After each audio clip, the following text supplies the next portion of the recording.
Hello.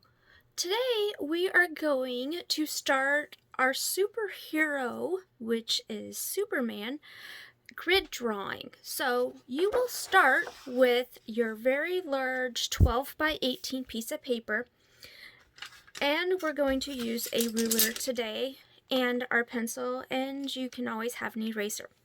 What you will also need for this project is maybe you want to use some post-it notes to help break up your grid.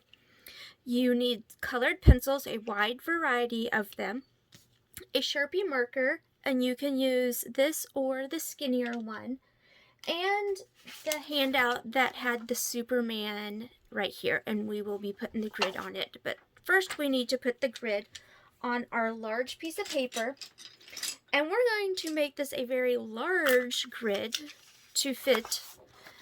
So you can see it was a small one, and we need to make it much larger here. So what we're going to do is take our ruler, and we're going to create very large squares that are 2 inches each, both directions. So we're going to make a 2-inch marks when we're doing this, and we're going to make them on the bottom and on the top. But what we're going to do first is the 2 sides. So line your ruler up to where it is the 0. Every ruler is made just a little bit different, and mine has an edge that says 0 right here. Yours may have the 0 right at the edge, so pay attention to where your 0 is. You're going to take it and line it up to the very, very edge of your piece of paper. And I'm going to leave just a little bit of space, and then at the 2, 4, because we're going over 2 inches, we're going to make our marks. So then the 10 and the 12. My paper is longer than my ruler, so now I'm going to slide my ruler up to 0 again, to where I just had made that 12-inch. Make a mark at the 2 again, the 4, and then the 6. Don't flip your ruler and do the side over here. What we want to do is start back here with where 0 is. So now it's lined up again, making sure my ruler looks straight. I'm going to make a mark at the 2, 4, 6, 8, 10, 12.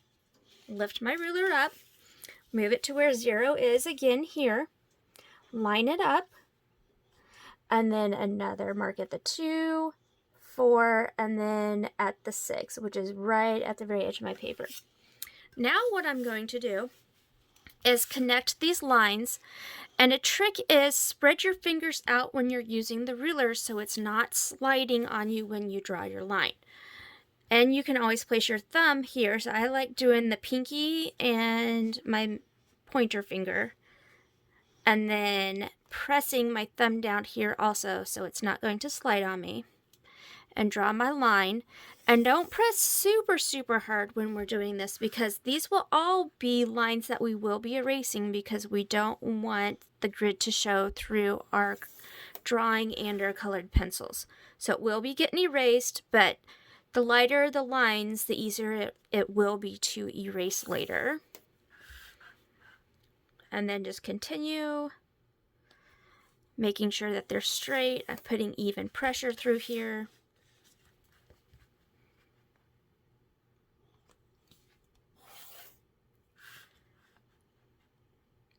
And once we have this side done, we will then be able to get a line that's going to go all the way through here. Even if we don't have a really long ruler, that would be 18 inches long. And most people don't. So now I have all these marks.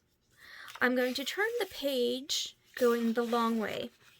And what I'm going to do is first I need to make the marks on this side, starting with 0 here, just like what we've done before. I'm going to line it up to 0, make a mark at the 2, then at the 4, 6, 8, 10, and then 12 as the edge of my paper. Slide it down to where you find one in the middle, line it up to the 0 again, and make sure your ruler is lined up with the pencil line that you just drew. Make a mark. Once again, it's 0, 2, 4, 6, 8, 10, and 12. Now I'm going to keep sliding my paper. Notice I haven't turned my paper any other direction. I'm just sliding it. And now I'm going to go to the edge of the page, put pressure on my ruler so it doesn't slide, make sure it's lined up to the 0, make a mark at the 2, 4, 6, 8, 10, and 12.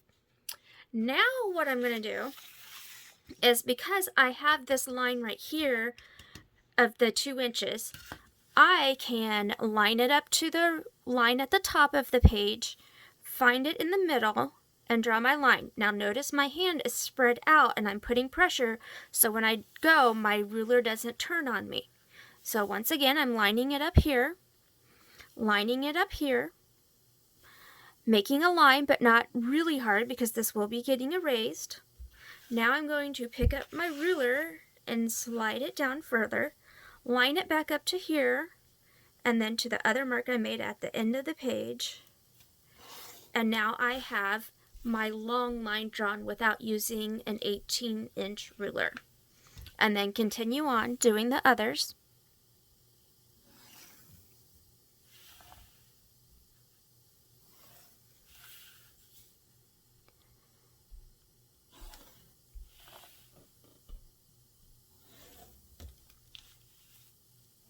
Just slide the paper as you need it to move.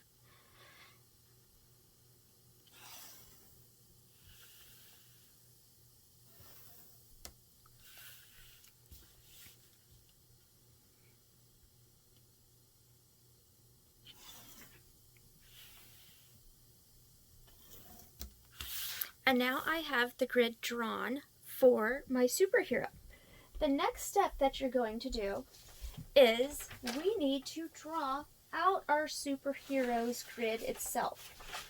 So I have one that I have done right here, and this is a 1 inch by 1 inch, where this is a 2 inch by 2 inch grid.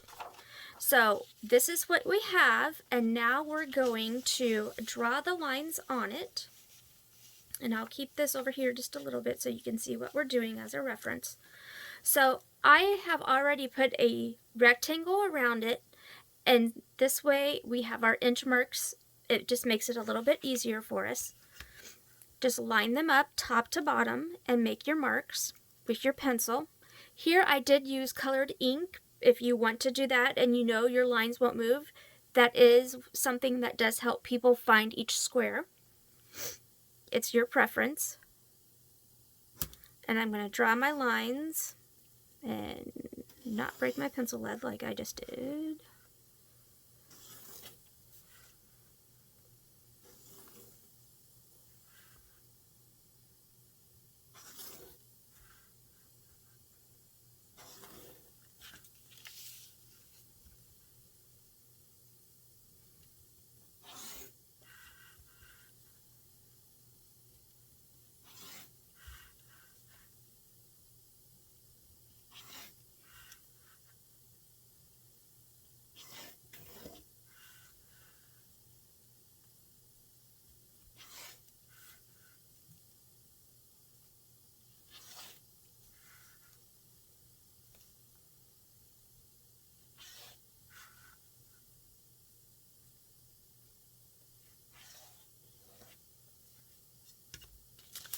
And now I have my grid drawn out on top of this and on my drawing paper.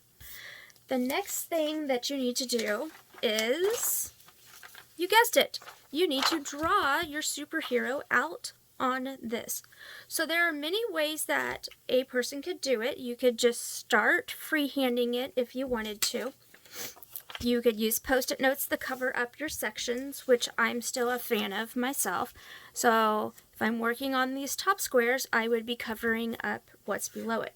What I could also do is cover up each one, just so I would only see one square at a time to draw in. And by doing this, it's going to help me block everything else out and concentrate on that area. Because this is a much larger drawing, what I also like doing is breaking down the grid. And this is the one that I did to work on the entire picture.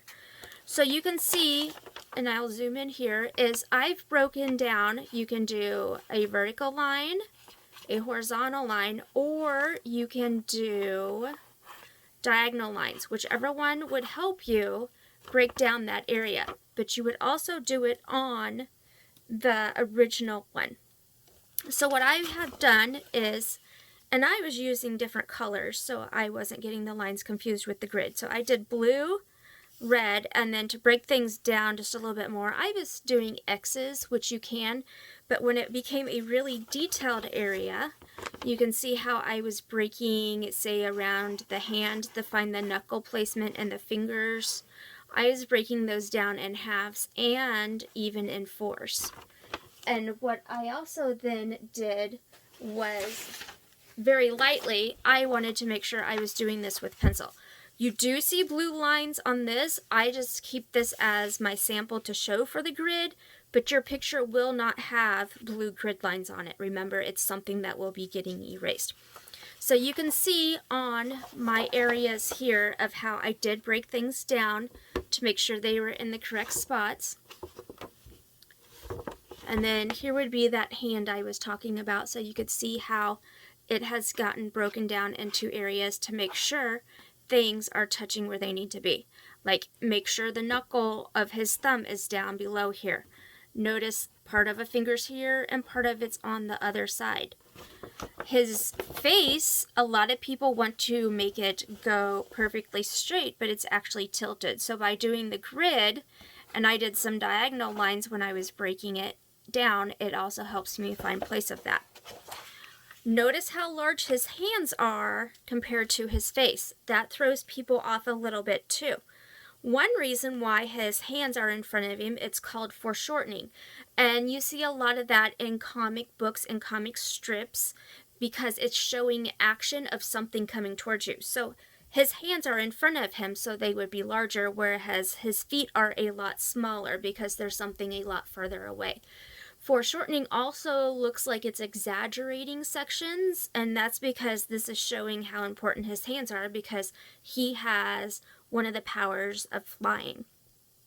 So once you have drawn all of this out with pencil, then what you're going to do is keep looking at your original picture as a reference, making sure things are in the correct of like 2, 2, 2, 3.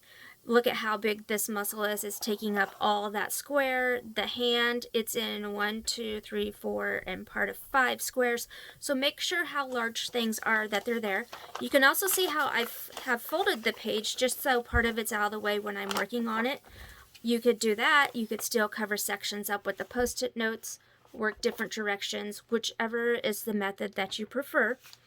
And then once you have outlined it in the Sharpie, you're going to take your eraser, and I would probably use a big eraser on this because you're going to have lots of erasing that you need to do, and you're going to outline it with a Sharpie. And it will look like this once it was outlined and erased. So notice how I have all grid lines erased, all the pencil marks around him, and it looks all nice. And it will be ready to color, and I will show you how to color it in the next video.